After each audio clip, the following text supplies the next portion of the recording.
আপোনালোকে মাছৰুমটো বহুতবাৰ বনাইছে, এবাৰ মই বনোৱাৰ দৰে বনাই চাওক, খুব ভাল পাব, খুবেই ভাল লাগে। অয়েষ্টাৰ মাছৰুম, আহক আৰম্ভ কৰি দিওঁ।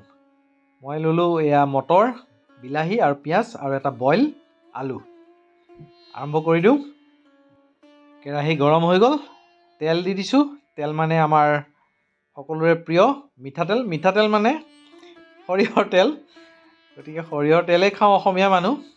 পিঁয়াজখিনি প্ৰথমতে অলপমান ভাজি ল'ম, অলপমান ৰঙচুৱা হ'লে দি দিম মটৰ আৰু বিলাহীখিনি।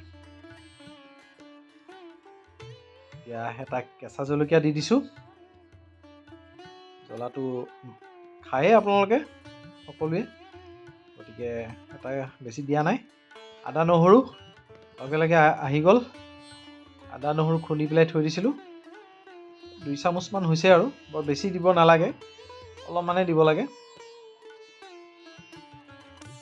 বঢ়িয়াকৈ অলপমান ভাজিম। ভজাৰ পাছত এতিয়া দিম বিলাহী আৰু মটৰখিনি। ধুনীয়াকৈ ভাজিব লাগিব, মোটামুটি 3 মিনিটমান ভাজিব লাগিব, যাতে বিলাহীখিনি গলি যায় আৰু কেঁচা কেঁচা ভাৱটো নহ'লে যাব লাগিব, নহ'লে ভাল নালাগিব। এতিয়া দি দিছোঁ এই যে বইল কৰি থোৱা আলুটো, ভাঙি দিম এনেকৈ, তেতিয়া মানে গ্ৰেভিটো অলপ গোটা হয়। তাৰপিছত এইটো ইয়াৰ লগতে ভাজিম আৰু অলপ সময় ধুনীয়াকৈ ভাজিব লাগিব। আপোনালোকে কেৰাহীটো খুব ভালদৰে গৰম কৰি ল'ব হা। কেৰাহীটো গৰম কৰি ল'লে কি হয়, তলত নালাগে মছলা। এতিয়াও মই মছলা দিয়া নাই, এতিয়া মই প্ৰথমতে দিছোঁ নিমখ সোৱাদ অনুযায়ী। মছলাটো দিলে কি হয়, অলপ সোনকালে দিলে এই তলত লাগি ধৰে যে, গতিকে মই দিয়া নাই এতিয়াও। এই অলপমান পানী দি দিছোঁ, খুন্দনাটোত অলপমান চাফাও কৰি দিছোঁ, আদা নহৰু লাগি আছিলে। এতিয়া দিছোঁ হালধি, তাৰপাছত দিম ধনিয়া গুড়ি আৰু জিৰা গুড়ি 1 চামুচ আৰু দিছোঁ। তাৰপাছত দিম অলপমান জলকীয়াৰ গুড়ি, ৰঙা জলকীয়াৰ গুড়ি, যোনটো জ্বলা আৰু, কাশ্মীৰীটো নহয়। আপোনালোকে কাশ্মীৰীও দিব পাৰে, মই আজি নিদিওঁ যেনিবা। মছলাখিনি ভালদৰে ভাজা যোৱাৰ পাছত অলপ সময় ভাজিম আৰু তাৰপাছত এতিয়া দি দিছোঁ মাছৰুমখিনি। মাছৰুম মানে এইটো অয়েষ্টাৰ মাছৰুম, বাটন মাছৰুমটো নহয়। এতিয়া দি দিলোঁ, কি মছলা দিলোঁ জানেনে? চব্জি মছলা। চব্জি মছলাটো বেলেগে দিয়ে নে নিদিয়ে নাজানো, মই কিন্তু দিওঁ। আপোনালোকেও দিব, খুবেই ভাল লাগে একদম, মানে কি ক'ম আৰু, ভাল লাগিব দিয়ক, যিহেতু এইটো চব্জিয়ে হয়, নিৰামিষ চব্জি, গতিকে আপুনি চব্জি মছলা দিব বজাৰত পাব। এতিয়া অলপ সময় ভজাৰ পাছত এই পানী উঠি আহিলে, পানী যিহেতু মাছৰুমত বহুত পানী থাকে আৰু অলপমান পানীখিনি শুকাই দিব লাগিব, অলপমান ঢাকিও দিওঁ, সেইখিনি পানীতে সিজি যাব। এক্সট্ৰা মই পানী নিদিওঁ যেনিবা।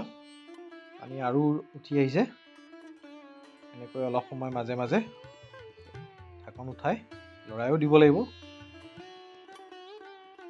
এনেকৈ অলপ সময় ৰখাৰ পাছত মাছৰুমখিনিও ভালদৰে সিজি গৈছে আৰু কুহিও গ'ল। এতিয়া দি দিছোঁ এটা কেপচিকাম,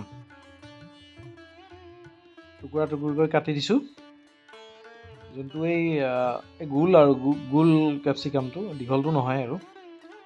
এতিয়া দি দিম 2 চামুচ ঘি। ঘিটো আমি ঘৰতে বনাওঁ, আপোনালোকে যদি নাথাকে বজাৰত পোৱা ঘিউ দিব পাৰে। ঘিটো দিলে তাৰ টেষ্টেই বেলেগ হৈ যায়, মানে খুব ভাল হয়। এবাৰ এনেকৈ বনাই চাব।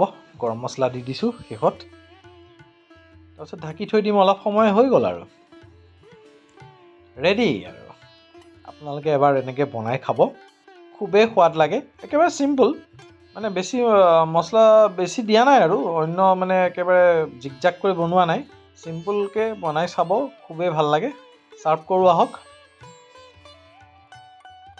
এতিয়া আপুনি ইয়াৰ লগত ৰুটিৰ লগতো খাব পাৰিব, ভাতৰ লগত, পুৰিৰ লগত, মানে যেনেকৈ খায় আৰু, একদম পিয়'ৰ নিৰামিষ খাদ্য। এনেকৈ বনাই চাব, খুব ভাল হয়। আৰু শেষত ভিডিঅ'টো যদি ভাল লাগিছে প্লিজ লাইক আৰু এটা কমেণ্ট কৰিব, আৰু যদি নতুনকৈ আহিছে এই চেনেললৈ প্লিজ ছাবস্ক্ৰাইব কৰি বেল আইকনটো দবাই দিব। সকলোৱে ভালে থাকক। Take care. বাই বাই।